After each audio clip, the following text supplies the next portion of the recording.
Park family had chosen the perfect woman for their son. She came from the right family, had the right name, and carried the kind of grace that made wealthy people nod in approval. That night, everyone gathered to witness the beginning of a powerful marriage. But Min-jae Park was late, and when the door finally opened, nobody clapped. Nobody smiled. His mother froze, his father stood up, and the woman waiting for him looked like her whole future had just been stolen. What Min-jae did next did not only destroy the engagement, it opened a door to a truth his family had spent years trying to forget, that Min-jae Park sat at the dining table with both hands resting beside his untouched rice bowl. Before the story begins, please support this new channel by liking, subscribing, and commenting below. Your support means a lot and helps this channel grow. Stay with me till the end, because what Min-jae does at that dinner will change everything. His mother had asked the housekeeper to bring out the good dishes. The white ones with blue flowers around the edge. The ones she only used when someone important came over, or when she wanted the evening to look peaceful from the outside. Nothing about that evening felt peaceful. His father, Park Dae-hyun, sat at the head of the table, eating slowly, as if every bite had already agreed with him. He did not rush. He never rushed. He had the kind of calm that made other people nervous. Sun-hee Park sat beside him, her hair pinned neatly, her smile soft but careful. Every few seconds, she looked at Min-jae, then looked away again, as if she was checking whether he was ready to behave. Min-jae knew that look. It meant they had already decided something for him. He reached for his glass of water. His mother spoke before he could drink. Yuna's family confirmed the date. Min-jae's fingers stopped around the glass. His father did not look up. The dinner will be next Friday. Nothing loud, nothing messy, just both families. After that, we allow people to hear the good news. Min-jae placed the glass down. What good news? He asked, though he already knew. Sun-hee smiled like a woman stepping around broken glass.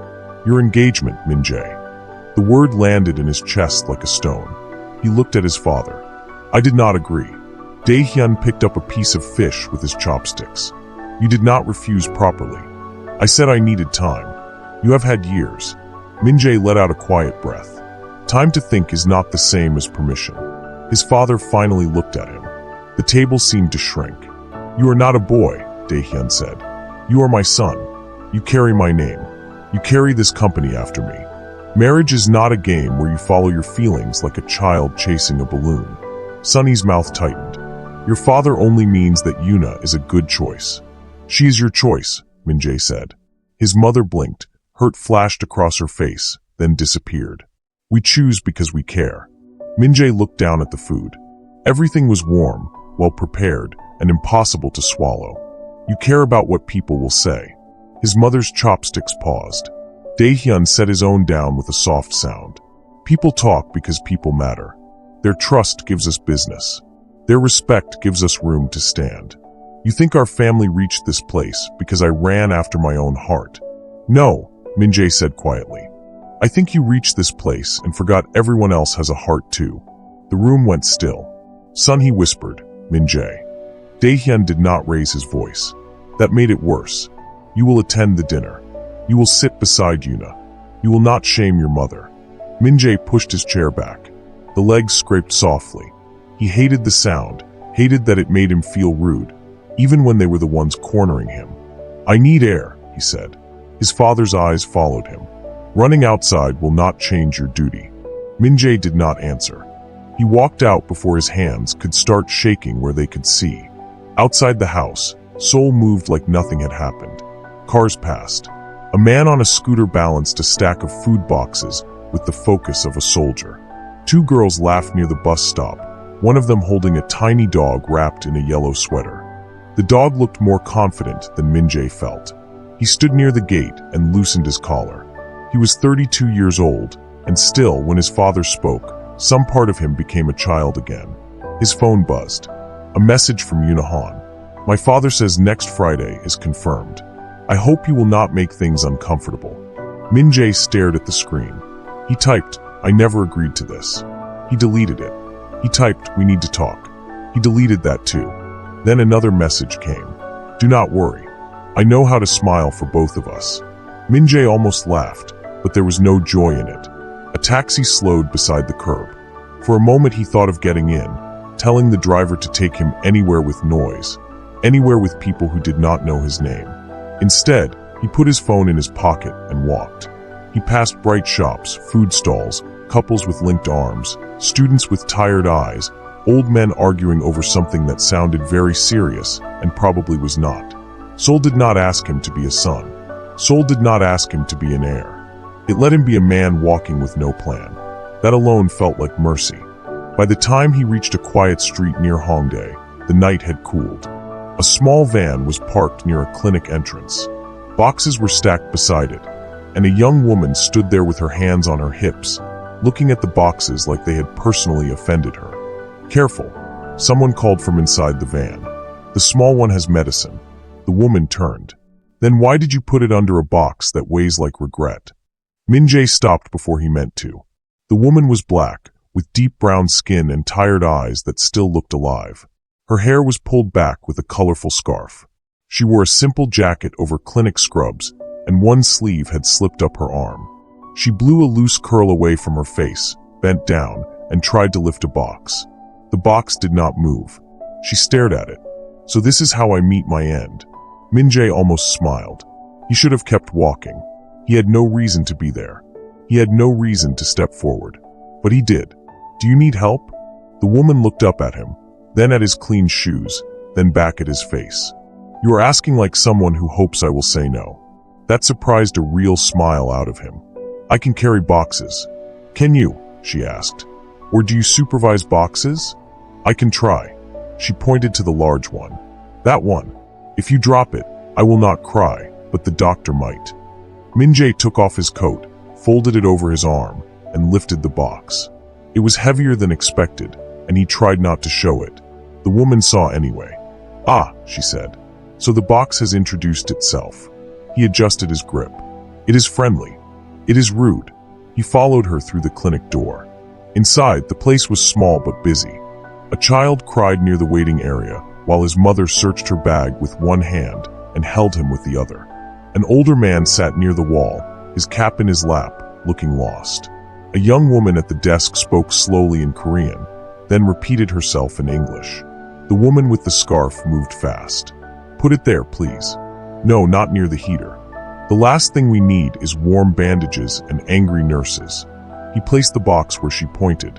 She opened it, checked the label, then called toward the hallway. "Dr. Lee, the donated supplies are here, and one stranger has not dropped anything yet." A man's voice answered, "A miracle." Min-jae wiped his palms against his trousers. The woman turned back to him. "Thank you, stranger." "Min-jae," he said before he could stop himself. Her eyes narrowed in a friendly way. "Full name or safe name?" He hesitated. That small pause was enough. She tilted her head. "Safe name, then." He should have corrected her. Instead, he said, "Jay is fine. I am Amma Thompson." "Amma," he repeated. She smiled. "You said it properly. People usually turn it into something that sounds like a sneeze." He laughed softly. The child near the waiting area cried louder. Amma looked over, and her face changed at once. The humor stayed, but her attention sharpened. "Excuse me." She went to the mother, crouched down, and pulled a small sticker from her pocket. It had a cartoon tiger on it. She showed it to the child. "This tiger is very serious," she said in English. "He only sits with brave patients." The child sniffed and reached for it. His mother gave Amma a grateful look. "Thank you." "He is scared." Amma switched to slow Korean. "It is okay. We will help. You can sit. I will call you soon." The mother nodded. Amma stood and hurried to the older man with the cap. "Uncle Kojo," she said, her voice softer now. "You came back. Good. Did you bring the paper?" The man answered in English with a Ghanaian accent. "My daughter said this one." "I do not know." Amma took the paper gently. "No problem. We will look together." Min-jae watched her move from one person to another. She did not speak to them like problems. She spoke like they had names before they had needs. For some reason, that hurt. Maybe because he could not remember the last time anyone had looked at him without seeing his family first. A young woman rushed from the hallway and nearly bumped into him. "Oh, sorry," she said, then looked closer. "Cousin." Min-jae turned. Jisoo Park stood there holding a clipboard, her hair loose, her cheeks flushed from work. She was his younger cousin, the only Park who could walk into trouble and make it look like art. "What are you doing here?" she asked. "I could ask you the same thing. I volunteer here." She smiled. "I told you I had a life outside family dinners." You looked shocked, but I meant it. Amma came back with the old man's paper. "You two know each other?" Jisoo looked from Amma to Min-jae, then grinned in a way he did not trust. "This is my cousin," she said. "He is not as boring as he looks, but give him time." Amma glanced at Min-jae. "I was just starting to suspect." Min-jae looked away, but his smile came again. Jisoo handed Amma the clipboard. "Dr. Lee needs the supply list signed. Also, the printer is angry again." Amma sighed. "The printer and I are in a long war. It keeps winning because it has no shame." Min-jae said, "I can check it." Amma gave him a doubtful look. "You fix printers too?" "No. At least you are honest about one thing." The words were light, but they touched something inside him. Honest. He followed Jisoo to the small office. The printer blinked red with deep disrespect.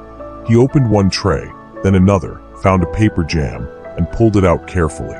Jisoo leaned against the wall. "You look strange." "Thank you. I mean peaceful strange. Usually you look like someone trapped in a meeting that started before birth." He glanced at her. She lowered her voice. "The dinner is real?" He nodded. "With Yuna?" Another nod. Jisoo made a face. "She smiles like she knows everyone's bank password." "Jisoo. What?" "I did not say she uses them. I said she looks like she could." Despite himself, Min-jae laughed. Jisoo studied him. "You do not have to do it.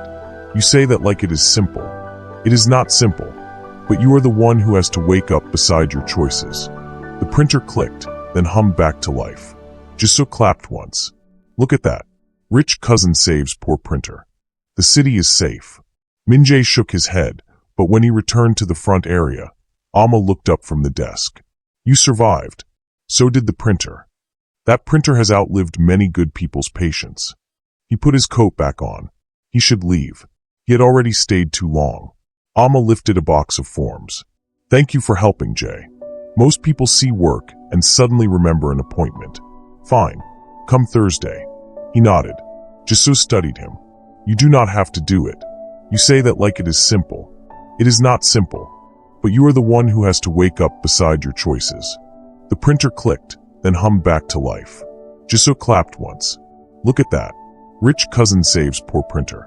The city is safe." Min-jae shook his head, but when he returned to the front area, Amma looked up from the desk. "You survived. So did the printer. That printer has outlived many good people's patience." He put his coat back on. He should leave. He had already stayed too long. Amma lifted a box of forms. "Thank you for helping, Jay. Most people see work and suddenly remember an appointment. I did not have one. Lucky us." He stood there for a second too long. "Do you need help next week?" Amma's brows lifted. Jisoo coughed from behind the desk, badly hiding a laugh. Amma looked at him as if she was trying to decide whether he was serious or simply lost. "Next week we are packing food bags for workers. It is not glamorous. I can carry bags. We already proved you can carry one box and your pride at the same time." "Fine. Come Thursday." He nodded. As he stepped out of the clinic, his phone buzzed again. This time it was his mother. "Come home. Your father is still upset." Min-jae looked back through the glass door. Amma was helping Uncle Kojo with his form. The child with the tiger sticker had stopped crying. Jisoo was waving a pen at the printer like a priest trying to cast out trouble. Min-jae put the phone away. For the first time that night, the air did not feel so heavy. On Thursday, he returned. Amma did not act surprised, but her smile gave her away. "You came back," she said. "You told me to. Many men are told useful things. Few obey. I am trying to improve the group." She laughed, and the sound stayed with him longer than it should have. The clinic was busier than before. Min-jae packed rice, fruit, soap, and small medicine kits into paper bags. Amma moved beside him, checking lists and calling names. She had a way of remembering people. Not just faces, but details. "Mrs. Tenzin, your son's cough is better?" "Mr. Mensa, no spicy noodles until the stomach pain stops. Yes, I am serious." Lena, tell your mother the doctor said rest. If she argues, tell her Amma said rest twice. Min-jae watched her place one extra orange into a bag for an old woman. The woman noticed. You give me too much. Amma leaned close. Then pretend you did not see. The old woman smiled. Later, when the rush slowed, Amma sat on a low stool outside the back in trance and rubbed her temples. Min-jae came out with 2 paper cups of coffee from a nearby machine. She took one and sniffed it. This coffee has seen suffering. It was the best the machine could offer. That machine needs prayer. He sat a little distance from her. You work here every day. Most days. Some evenings. Some weekends when someone calls and says, Amma, please, just this one thing, and then one thing becomes 10 things wearing a hat. You like it? She looked at the clinic door. Her face softened. Yes, but liking something does not mean it never drains you. The sentence stayed in the air. Min-jae looked at his cup. People depend on you. That is one way to say I have poor boundaries. He smiled. She took a small sip and winced. Wow, this coffee is an insult in liquid form. He nearly laughed into his own cup. Amma looked at him. What about you, Jay? What do you do when you are not rescuing printers and fighting boxes? He felt the lie rise before the truth could. I work with hotels. Oh, fancy. You clean rooms, manage rooms, build rooms, sell rooms, haunt rooms. Mostly planning. Planning, she repeated. That sounds like work people say when they do not want follow-up questions. He looked at her. Her tone was playful, but her eyes were not careless. I work for a family company, he said. Your family? Yes. That explains the sadness. He blinked. Amma took another brave sip of the bad coffee. Family business can be beautiful, or it can be a fancy cage with better food. He did not answer. She glanced at him. Sorry, I speak too much when I am tired. No, he said. You may be right. Amma rested her cup on her knee. In my family, everyone has an opinion, even people who have not visited you in years. They call and say, Amma, why are you not married? Amma, why Korea? Amma, why your hair like that? Amma, eat well but do not gain weight. Amma, work hard but sleep. I asked them when I should sleep. They changed the topic. Min-jae smiled. But they love me, she added. They can be too much, but they love loudly. My father was quieter. He did not talk unless words were ready. What was his name? Kwame Thompson. She said it with care, like placing something precious on a table. He was from Ghana. A businessman, but not the kind who only counted money. He used to say a good deal should let everyone go home with their back straight. Min-jae listened. He passed away when I was younger, Amma said. Sometimes I still hear his voice when I am about to do something foolish. What does he say? Usually, Amma, my daughter, use the sense God gave you. Min-jae laughed softly. She smiled at the sound. There. You do laugh. I laugh. Small. Like you are afraid someone will tax it. He looked at her, and for a moment the noise of the street faded. Then her phone rang. She looked at the screen and stood. My mother. I need to answer before she sends a message asking if Korea has swallowed me. She walked a few steps away. Min-jae did not mean to listen, but her voice changed. It became softer, younger. Hi, Mama. Yes, I ate. No, not noodles again. Auntie Afia fed me. Yes, I am wearing enough clothes. Mama, it is not snowing inside my room. She laughed, but when she turned slightly, he saw her wipe under one eye. He looked away, giving her privacy. That was the first time he understood something about Amma. She was warm because she chose to be, not because life had been gentle with her. A week later, she invited him to Auntie Afia's food shop in Itaewon. It is not a date, she said over the phone. I did not say it was. Good, because Auntie Afia watches people like airport security. I will behave. She will decide that. The shop was small and bright, tucked between a phone repair place and a store that sold hair products, snacks, and calling cards. Music played from a speaker near the counter. The air smelled like pepper, fried plantain, and stew that seemed to hug the walls. Amma stood behind the counter with an apron tied over her clothes, packing food into containers. She looked busy, annoyed, happy, and beautiful in a way that made Min-jae forget the greeting he had practiced. Min-jae helped carry bags to the back. At one point, Auntie Afia handed him a stack of empty containers. Put these on that shelf. He did. She clicked her tongue. Not like that. Are you building a tower or storing containers? He fixed them. She nodded. Better. Rich hands can learn. Min-jae froze. Amma, who was washing her hands nearby, turned. Auntie Afia kept stirring as if she had said nothing strange. Min-jae forced his voice to stay calm. What makes you think my hands are rich? You picked up the mop like it was a wild animal. Amma laughed, but Min-jae felt heat rise to his face. Auntie Afia looked at Amma. Be careful with men who are sad and polite. They make women want to repair them like old radios. Amma dried her hands. Nobody is repairing anybody. Good, because he has buttons missing. Min-jae said, I am still in the room. I know, Auntie Afia said. That is why I am using my kind voice. Amma shook her head, smiling. Later, after the shop slowed, Amma and Min-jae walked through Itaewon. The night was cool. Signs glowed above small restaurants. People passed speaking Korean, English, French, Arabic, Chui, and languages Min-jae could not place. Amma carried leftover food in a bag. She said Auntie Afia would scold her tomorrow for taking too little, then scold her again for taking too much. She is family? Min-jae asked. Not by blood. By feeding me, worrying about me, and insulting my choices with love. That sounds like family. It is. They walked a little farther. What does Amma mean? He asked. It means I was born on Saturday. In Ghana, many people have day names. My father loved mine. He used to say Saturday children come with fire and stubbornness. Was he right? Amma looked at him with a small smile. I am peaceful. Min-jae said nothing. She laughed. Fine. I am peaceful when people act right. My name was chosen by my grandfather, Min-jae said. He wanted me to be clever and useful. Amma slowed. Useful. He regretted the word as soon as it left his mouth. That is what they always said, he added. Amma looked ahead. Useful things get used.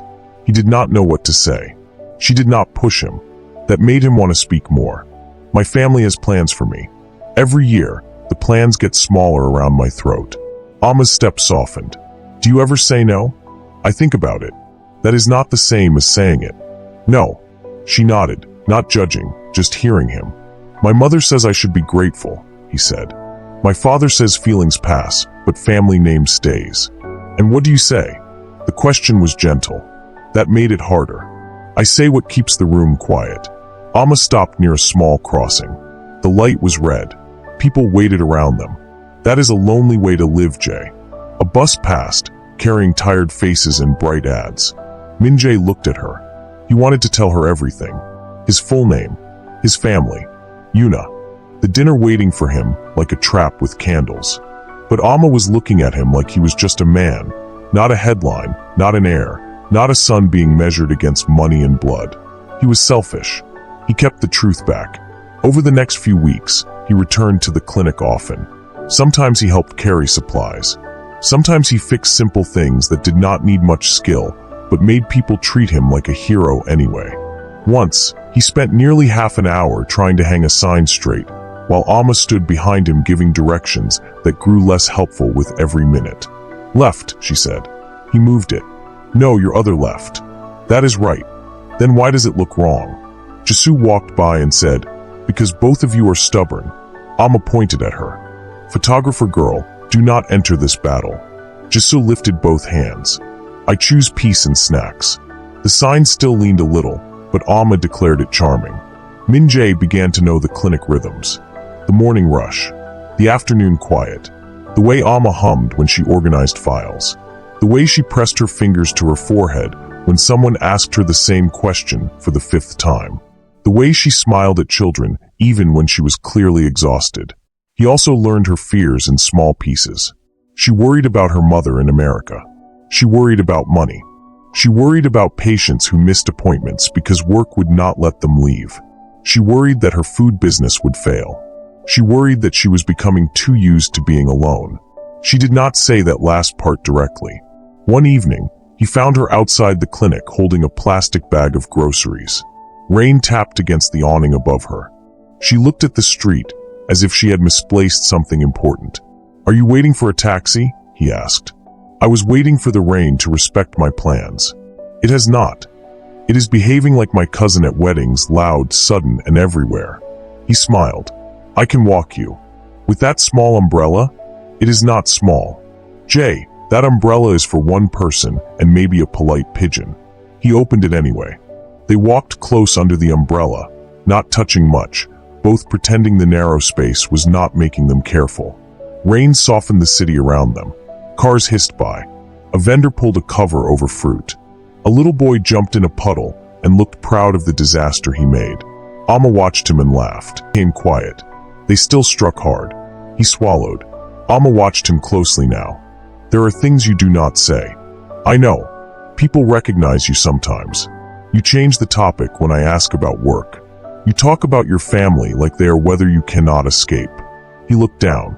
She nodded slowly, and hurt entered her eyes before anger did. Who are you? A car passed, splashing water near the curb. Neither of them moved. My name is Park Min-jae, he said. Amma blinked. I know your name. No, he said. I mean, my family owns Park Heritage Hotels. For a moment, she did not react. Then she stepped back from under the umbrella. Rain touched her scarf, then her cheeks. Come back under, he said quickly. She did not move. Park Heritage? Yes. You told me you worked with hotels. I do. You did not say you were the son of the man who owns half the hotel signs I pass on buses. He does not own half. Amma stared at him. It was a terrible time for facts. He closed his mouth. She gave a short laugh, but it had no joy. Wow. Amma, I wanted to tell you. When? After I guessed? After I trusted you enough to look stupid. You are not stupid. Do not fix my words.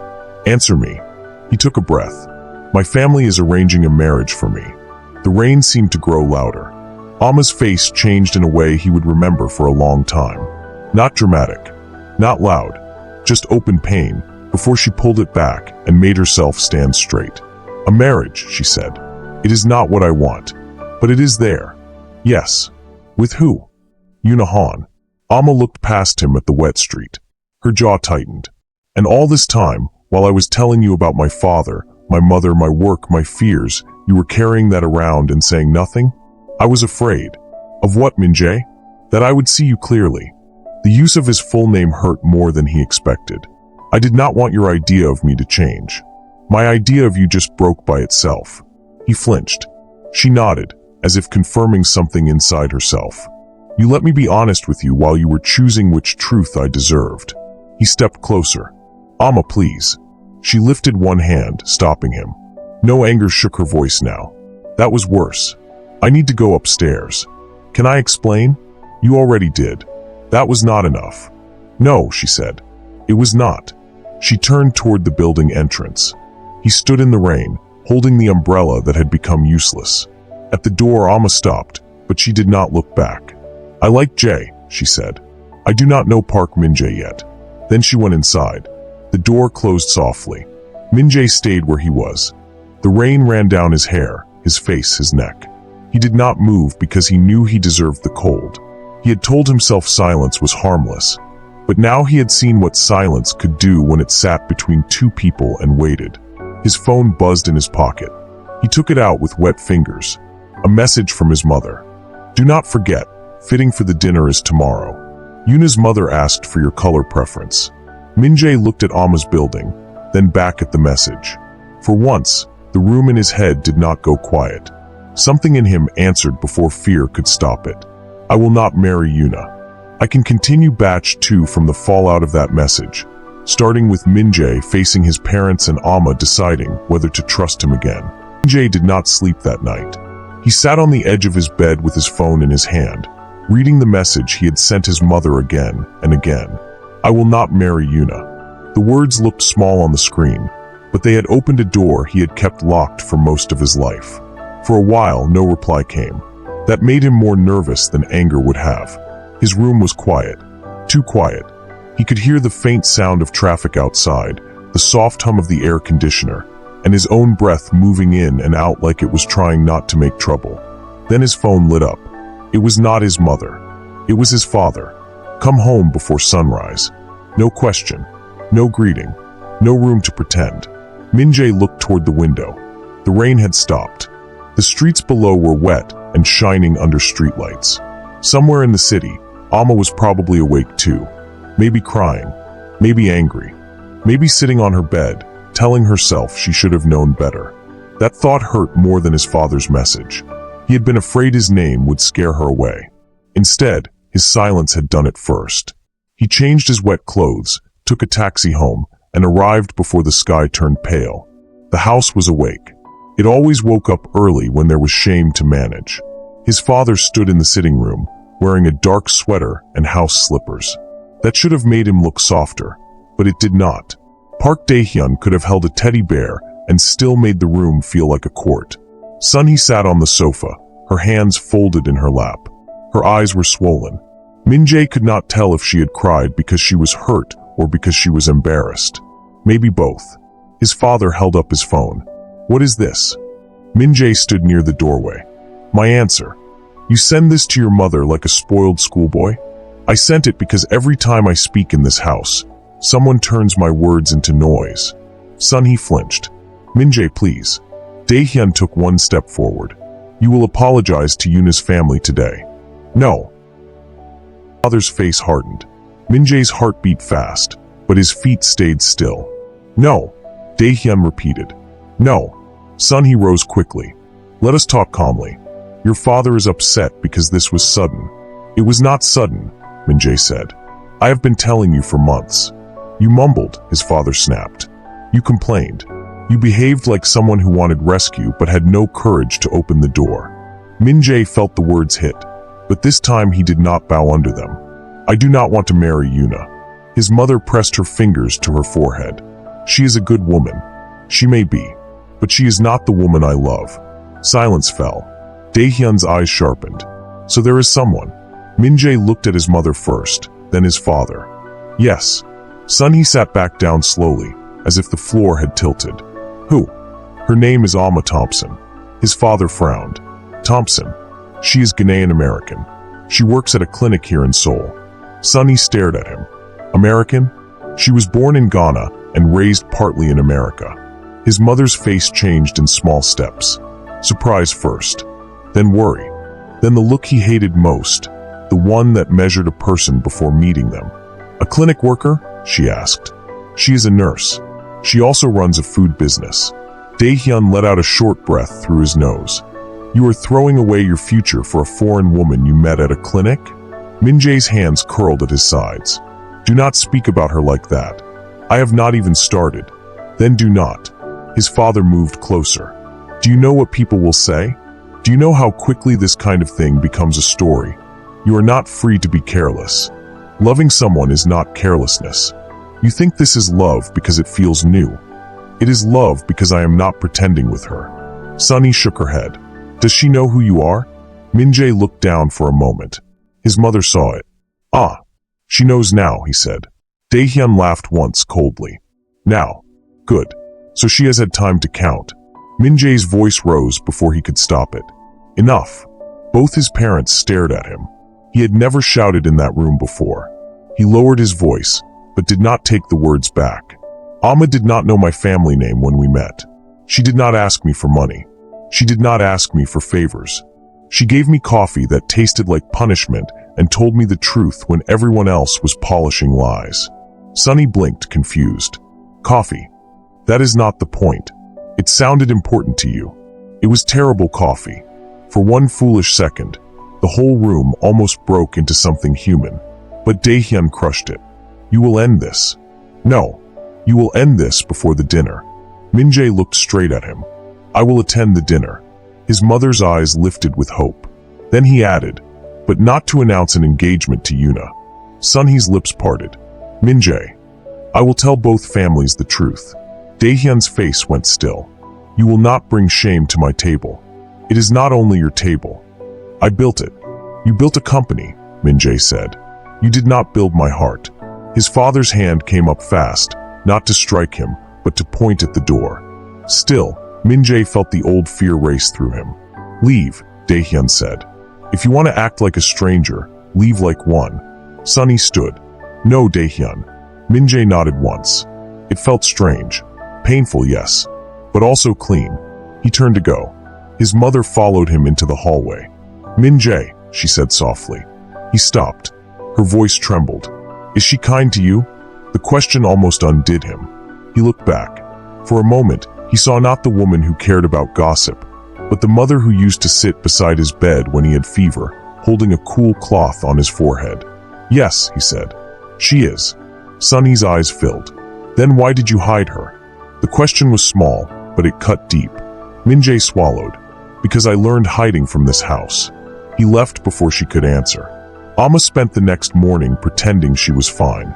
She did it so well that almost everyone believed her. At the clinic, she smiled at patients, checked forms, cleaned a small cut on a child's knee, and helped a woman explain chest pain to Dr. Lee. Her hands moved steadily. Her voice stayed gentle. Only Jisoo noticed. You put sugar in your tea and salt in your oatmeal, Jisoo said from the doorway of the break room. Amma looked down at the bowl in front of her. Oh, that is not breakfast. That is a warning sign. Amma pushed the bowl away. I am just tired. Jisoo sat across from her. My cousin told you? Amma's face closed. Jisoo winced. He did. I can tell. You have the face of a woman deciding whether to forgive someone or throw his memory into the river. Amma gave a tired laugh despite herself. Your family is dramatic. Yes, we are rich in problems. Amma looked at her tea. Did you know? Not all of it. I knew his family was arranging something with Yuna. I knew he hated it. I did not know he was hiding that from you. Amma nodded slowly. I am sorry, Jisoo said. You did not lie to me. No, but my cousin is still my cousin, and right now he is behaving like a man who reads the fire safety sign after the building is already smoking. Amma pressed her lips together. Jisoo leaned forward. He is not cruel, Amma, but he is trained to survive his father, to keep rooms quiet, to make himself small in expensive places. Amma looked at her. That does not give him permission to make me feel foolish. No, Jisoo said at once. It does not. That helped. Not much, but enough for Amma to breathe easier. Later that afternoon, Amma went to Auntie Afia's shop. She did not plan to cry. She planned to help chop onions, pack stew, and pretend she had come only because the weekend orders were many. Auntie Afia opened the door, took one look at her, and said, Who hurt you? Amma tried to smile. Good afternoon to you too. Do not good afternoon me with wet eyes. I am not crying. Your face is preparing. That did it. Amma walked into the back of the shop and sat on a plastic chair. The tears came quietly at first, then with force. Auntie Afia did not panic. She took a clean towel, placed it in Amma's hands, and went to lower the heat under the stew. Cry well. He lied, she said. About money? About who he is. His family. The arranged marriage. Everything important. Auntie Afia sat beside her. Did he lie to steal from you? No. To play with you? Amma hesitated. I do not think so. Then why? Amma wiped her cheeks. Because he was scared. Auntie Afia made a sound. Fear has made many people do foolish things and call it protection. I told him about my father, Amma whispered. I told him things I do not tell everyone. And he sat there with his secrets. That is the part that hurts. Amma nodded. Auntie Afia reached over and touched her shoulder. Listen to me. Love that asks you to disappear is not love you should carry. But love that makes a mistake and then stands in the open, that one you can watch. Not accept quickly. Watch. Amma looked at her. Do not run because you are hurt, Auntie said. Do not stay because you are lonely. Stand still until truth shows its face. Amma let out a small breath. You make everything sound like a proverb. I am Ghanaian. It is our right. Amma laughed through her tears. Auntie Afia smiled. Good. Now wash your face. You look like someone fought onions and lost. By evening, Min-jae came to the clinic. Amma saw him through the glass before he came in. He stood outside with a folder in his hand and no umbrella this time, though the sky still looked unsure of itself. Her first feeling was anger. Her second was relief. She hated that the second one came at all. He stepped inside. He did not walk toward her like he owned the apology. He waited near the door until she looked at him fully. I brought the patient files you left yesterday, he said. Amma looked at the folder. She had not even known they were missing. Thank you. He placed it on the desk. Jisoo, who was nearby, suddenly became very interested in a shelf of bandages. I will go count things. Amma watched her leave. She is terrible at pretending. She told me the same thing about myself. Amma folded her arms. Did you tell your parents? Yes. And my father told me to leave. Her face shifted before she could hide it. Min-jae saw. I am all right. That is what people say when they are not. He almost smiled, but did not. I told them about you. I told them I would not marry Yuna. Amma looked down at the desk. I am not telling you this so you will forgive me faster, he said. I just wanted you to hear it from me. She was quiet. He continued. I should have told you before. Not because you found out. Not because I got caught. Before. You gave me truth, and I gave you pieces. Amma's fingers tightened around her sleeve. I was wrong, he said. The words were simple. No decoration. No excuse walking behind them. Amma looked at him then. What do you want from me? Nothing today. That surprised her. I want to earn another conversation, he said. When you are ready. If you are ready. She studied his face. He looked tired. Not the soft kind of tired from missing sleep, but the deep kind that came from breaking an old habit. My aunt says I should watch you, Amma said. That sounds fair. She also says you have buttons missing. His eyebrows lifted. Buttons. Do not ask me to explain, Auntie Afia. Many have tried. For the first time, his mouth curved a little. Amma almost smiled back. Almost. Then she remembered the rain, the hidden name, Yunahan. Her voice became quiet. I do not want to be your secret. You will not be. I do not want to be your rebellion either. Min-jae nodded slowly. You are not. You say that now. But families like yours, they can turn a woman into a battle flag. I am not cloth for people to wave. I know. Do you? He did not answer quickly. She appreciated that. I am learning, he said. Amma looked toward the hallway, where patience waited, where real life did not pause for rich family drama. I have work, she said. I will go. He turned toward the door. Min-jae. He stopped. She had meant to call him Jae. The full name came out instead. I am not saying yes to anything, she said. I understand, but I am listening. His shoulders dropped a little, as if he had been holding his breath for hours. Thank you, he said. The engagement dinner was still held. Not because Min-jae agreed to marry Yuna, but because Daehyun refused to cancel it. He told Sunhee that canceling would make the family look weak. He told the Han family that Min-jae was under stress, but would settle down once everyone sat together. He did not tell them Min-jae planned to bring Amma. Min-jae did not tell Amma until the day before. They met at Auntie Afia's shop after closing. Amma sat at one of the tables with her arms folded while Auntie Afia cleaned the counter very slowly, pretending not to listen. You want me to walk into a room where everyone expects another woman, Amma said. Yes. Min-jae. I know how it sounds. It sounds like a trap wearing nice shoes. Auntie Afia lifted one finger. Accurate. Min-jae looked at her, then back at Amma. I do not want to hide you.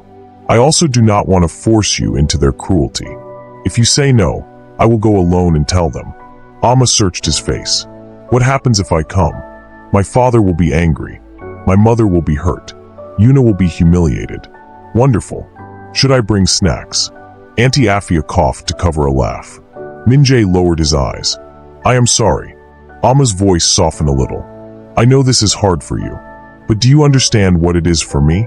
I will not just be a woman they do not know. I will be the foreign woman. The black woman. Auntie Afia pointed the cleaning cloth at him. We have witnesses. The dinner took place in a private dining room in Gangnam. Amma arrived with Min-jae. She wore a deep green dress, simple earrings, and the gold bracelet her father had given her mother before she was born. Her hair was styled neatly, pulled back from her face. She had stood in front of her mirror for nearly 20 minutes before leaving, not because she wanted to impress them, but because she needed to see herself clearly. She whispered to her reflection, You are Amma Thompson before you are anyone's opinion. Still, when Min-jae opened the door to the dining room, her stomach tightened. The room went silent. Not quiet. Silent. The kind of silence that makes every breath feel too loud. Sunhee was the first to move. Her smile disappeared, then returned in a thin, fragile shape. Daehyun stood at the far end of the room. Yuna sat beside her mother, dressed in pale pink, her posture straight. Her eyes moved from Min-jae's face to Amma's hand, which rested lightly in his. Yuna's father, Han Suk-jin, looked as if someone had served him bad news on a silver plate. Min-jae stepped forward. Father, Mother, Chairman Han, Mrs. Han, Yuna, this is Amma Thompson. No one answered. Amma felt heat rise to her face. She wanted to pull her hand away, not because she was ashamed of Min-jae, but because every eye in the room had become a finger pointing. She bowed slightly. Good evening. Thank you for allowing me to be here. Yuna gave a small laugh. It was not loud, but everyone heard it. Allowing, she said. That is an interesting word. Min-jae's hand tightened gently around Amma's. Daehyun's voice came low. What is this? Min-jae did not look away. This is the woman I love. Sunny closed her eyes for 1 second. Mrs. Han gasped. In front of our daughter? Yuna stood. Her face was calm, but her eyes were bright with anger. So this is how you tell me, she asked Min-jae. I told you before that I did not want this marriage. You whispered discomfort. You did not bring a woman to dinner. Amma spoke before the room could swallow her. I did not come to embarrass you. Yuna turned to her. But you did. Amma took the hit. She had no answer that would make the pain disappear. Daehyun pointed to the chair beside Min-jae. Sit. It was not an invitation. It was a command. Amma looked at Min-jae. He said quietly, only if you want to. That one sentence helped her breathe. She sat. The first few minutes were worse than shouting. Bowls were placed down. Water was poured. Chopsticks moved. No one ate properly. Every sound became sharp. Sunny finally looked at Amma. How long have you known my son? Amma placed her hands in her lap. A few months. A few months, Mrs. Han repeated. And you think that is enough to disturb two families? Min-jae said, this is my choice. Daehyun ignored him. His eyes stayed on Amma. Did you know who he was? Not at first, Amma said. When I met him, he was helping at a clinic. Han Suk-jin gave a faint smile. A touching story. Amma looked at him. It was a normal one. Yuna sat back down slowly. Where are you from, Amma? My family is Ghanaian. I was born in Ghana and raised partly in America. Sunhee's voice was soft, but the words were not. And you believe you can understand a Korean family like ours? Amma felt something inside her tremble. She thought of her mother, of Auntie Afia, of her father's voice telling her to keep her back straight. I may not understand everything, Amma said, but I understand family. I understand elders. I understand sacrifice. Ghanaian families know those things too. Sunhee looked surprised, as if she had not expected an answer with roots. Amma continued, but respect should have warmth in it. If it only makes people afraid, something has gone wrong. Daehyun's chopsticks hit the table. You come into my family dinner and teach me respect? Min-jae leaned forward. Father. Amma looked at Daehyun. Her voice shook a little, but it held. No, sir. I am explaining who I am, since many people here decided before asking. The room froze again. Jisoo would have loved that, Amma thought suddenly, and the thought almost made her laugh at the worst possible time. Yuna's eyes narrowed. Do you love him enough to watch him lose everything? Amma turned to her. I love him enough not to ask him to live a lie. That sounds pretty, Yuna said. Pretty words are easy when the bill has not arrived. Amma looked down for a moment. Her throat tightened. Min-jae spoke. Yuna, do not speak to her like that. Yuna's face twisted just slightly. You never defended me with such feeling. You never needed me to lie beside you. Yuna went pale. Amma wished he had not said it that way. Not because it was wrong, but because it was crueler than he meant. Mrs. Han stood. This dinner is an insult. Daehyun's voice grew colder. Min-jae, take her out. Then return. Min-jae stood. Amma's heart dropped. For one awful second, she thought he was obeying. Then he reached for her hand. We are leaving together. Sunhee rose. Do not do this. Min-jae looked at his mother. I am sorry you are hurt, but I am not sorry for loving her. Daehyun said. If you walk out now, do not walk back expecting the same place. Min-jae nodded. Then I will find a new place. Amma stood beside him. Her legs felt weak, but she kept them steady. Before they reached the door, Sunhee spoke. You have brought shame here. Amma stopped. Min-jae turned sharply. Mother. Amma touched his arm. She did not want him to answer for her. She looked at Sun-hee. The older woman's eyes were wet, but her face was firm. Amma said, "I am sorry for your pain, but I did not bring shame. I brought myself." Then she walked out with Min-jae. The hallway outside felt too bright. Amma made it to the elevator before her breath broke. Min-jae pressed the button, then turned to her.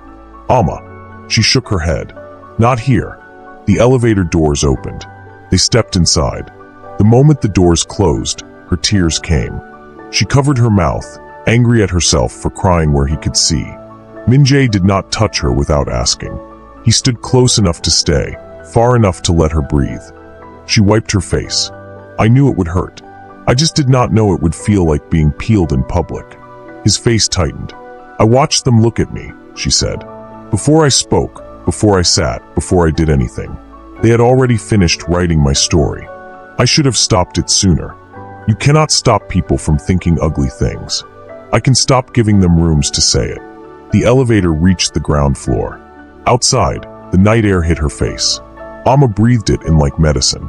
Min-jae's phone started buzzing. Then Amma's. Then his again. He looked at the screen and went still. "What?" she asked. He showed her.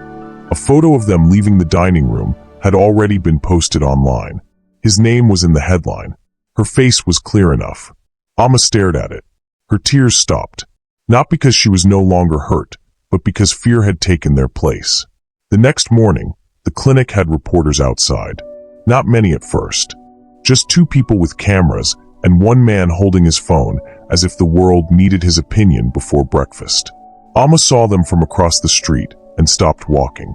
Her lunch bag swung lightly from her hand. She had packed rice and stew because Auntie Afia had said she needed real food. Now the smell made her stomach turn. One reporter noticed her. "Miss Thompson." Amma's body went cold. "Miss Thompson, did you know Min-jae Park was engaged?" She stepped back. Another voice called, "Are you marrying into the Park family?" Amma turned away and hurried around the corner. Her hands shook so badly that she almost dropped her keys when she reached the back entrance. Inside, Dr. Lee met her near the storage room. "I am sorry," he said. "We asked them to leave." Amma nodded. "Did patients see?" "Some. That hurt more than the cameras." She put her lunch in the fridge and went to the bathroom. She locked the door, leaned over the sink, and gripped the edges until her knuckles ached. In the mirror, she looked the same. Same eyes, same face, same scarf. But outside that door, strangers were turning her into gossip. She whispered, "You are still you." Her voice sounded small. A soft knock came. "Amma." Jisoo called. "It is me. I brought tea and emotional support in the shape of a rice cake." Amma almost laughed. She opened the door. Jisoo held up a small paper bag. "Do not worry. I did not make it, so it is safe." Amma took it and leaned against the wall. "They are outside," she said. "I know. Min-jae is handling it." "What does that mean?" "It means he finally remembered he owns a spine." Amma gave a weak smile. By noon, Min-jae released a public statement. It was short. He said Amma had not known about his family arrangement when they met. He said the decision to refuse the engagement was his. He asked people to stop harassing her, the clinic, and the families who came there for help. Amma read the statement twice. It helped. It did not fix everything. At the park company office, Dae-hyun threw the printed statement across his desk. "You speak to the public before speaking to me?" Min-jae stood across from him. "The public was attacking Amma. You made this public." "No. Someone leaked the photo. You brought her. You made the scene." "I told the truth." Dae-hyun pressed both hands on the desk. "You think truth pays salaries? You think truth keeps investors calm?" Min-jae's voice was quiet. If one honest statement can destroy trust, maybe the trust was weak. His father stared at him with open anger. "You are removed from the Busan project." Min-jae absorbed the blow. The Busan project was the company's pride. A new hotel. A large ceremony. His father had planned to use it to show that Min-jae was ready to take more power. "Fine," Min-jae said. Dae-hyun blinked. He had expected begging. "You will also move out of the company apartment." "I already packed." His father's jaw tightened. Min-jae bowed once. Not low. Not stiff. Just enough to show he was still a son, even if he was no longer obedient in the old way. Then he left. Across Seoul, Yuna Han sat in her father's office, watching the same headlines repeat on a large screen. Her mother cried quietly on the sofa. Han Suk-jin paced near the window, his face red. "You were humiliated," he said. Yuna sat very still. "I noticed. This is not funny." "I did not laugh." He turned on her. "You should have kept him closer." Yuna looked at him then. He was never close. Her father's eyes sharpened. "You think I wanted this marriage because I love him?" she asked. "You wanted his family's name because ours is sinking." Mrs. Han whispered, "Yuna." Yuna stood. "Do not say my name like I broke the room. I was placed in it." Han Suk-jin stepped closer. "You will not speak to me like that." Yuna looked away first, but not because she agreed, because some habits were older than courage. That evening, while her father met with lawyers, Yuna went through every article about Amma Thompson. Most were useless. Some were cruel. A few made Amma look kind, which annoyed Yuna more than the cruel ones. Then she found an old charity page from the clinic.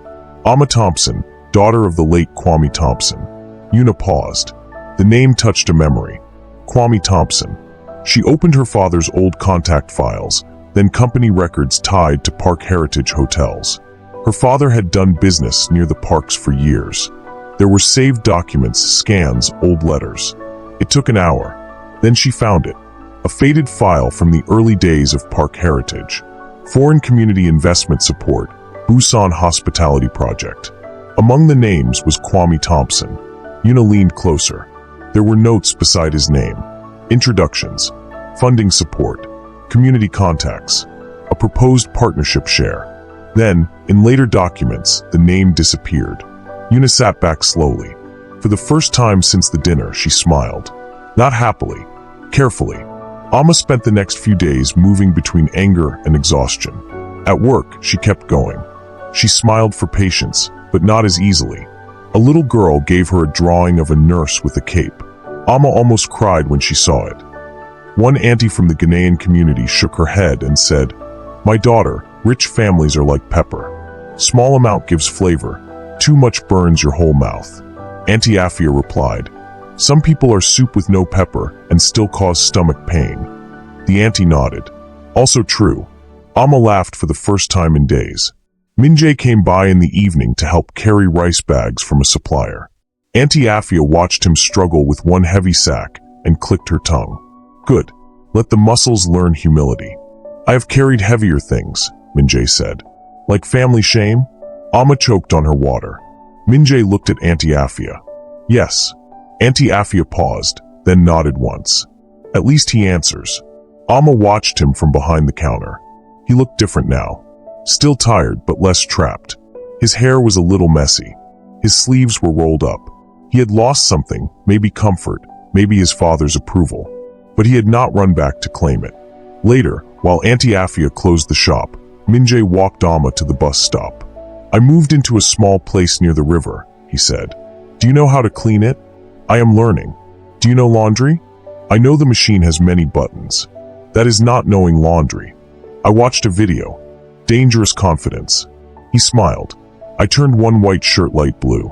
Amma looked at him. "How?" "I do not want to discuss it." She laughed, then grew quiet. He noticed. "What is it?" "I am still angry with you sometimes." "I know.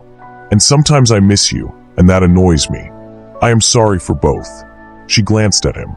"That was a strange answer." "I am new to apologizing without defending myself." "Keep practicing." "I will." The bus arrived, but Amma did not get on right away. "Minjae," she said. "Yes.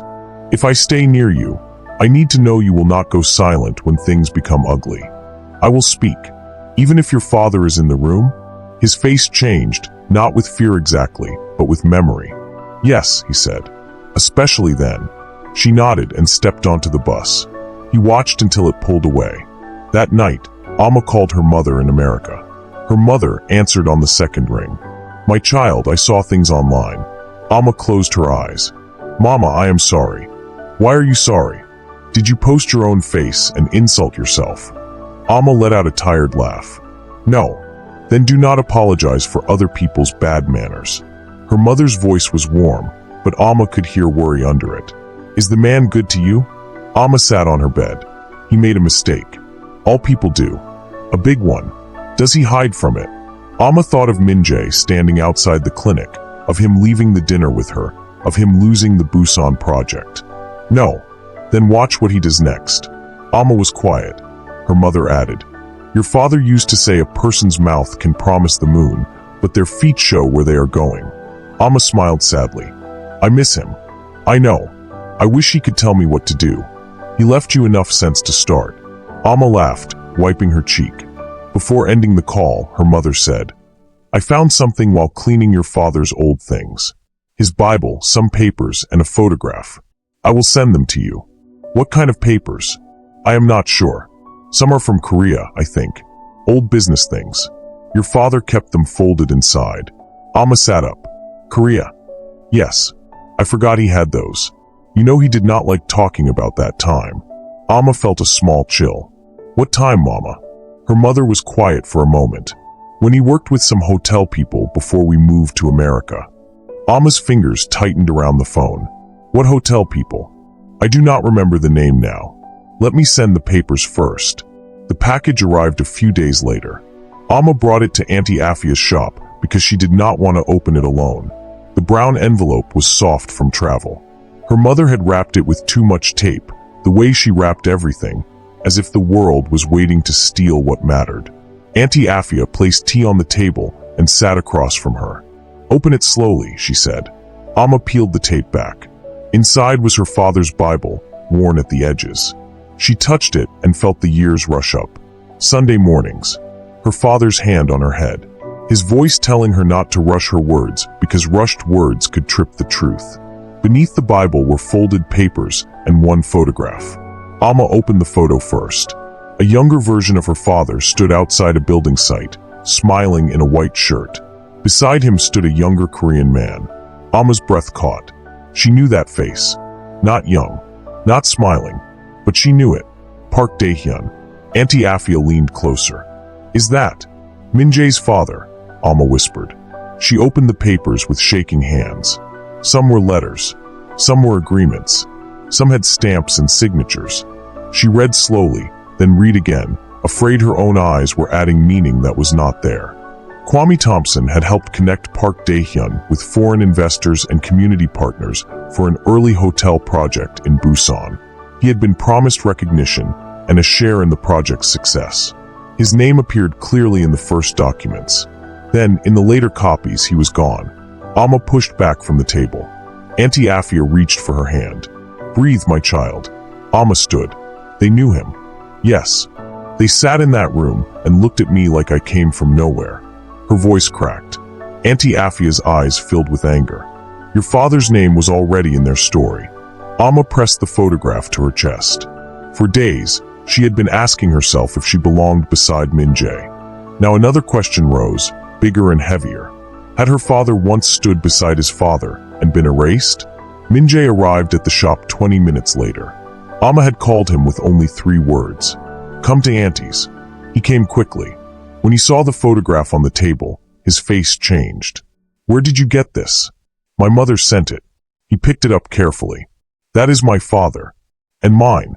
Minjae looked up. Alma handed him the papers. He read in silence. His face lost color. I did not know, he said. Alma believed him. That made it hurt in a different way. He sat down slowly. Alma. She stepped back before he could say more. No. Do not apologize for him yet. Do not try to carry this before I understand it. I want to help. I know. But this is my father's name. Minjae looked at the photograph again, and something like shame passed through his eyes. Alma's voice shook. Your family called me an outsider. He closed his eyes. My father may have helped build the place they used to judge me. Auntie Afia crossed her arms. And now? Alma looked at the Bible, the photograph, the papers, and then at Minjae. The sadness was still there. So was anger. But beneath both, something firm began to rise. My father's name is not a weapon, she said. Yuna may use secrets like knives. Your father may bury truth under speeches. But I will not do that. Minjae stood. What will you do? Alma picked up the photograph. I will speak, she said. And this time, nobody will tell me I do not belong in the room.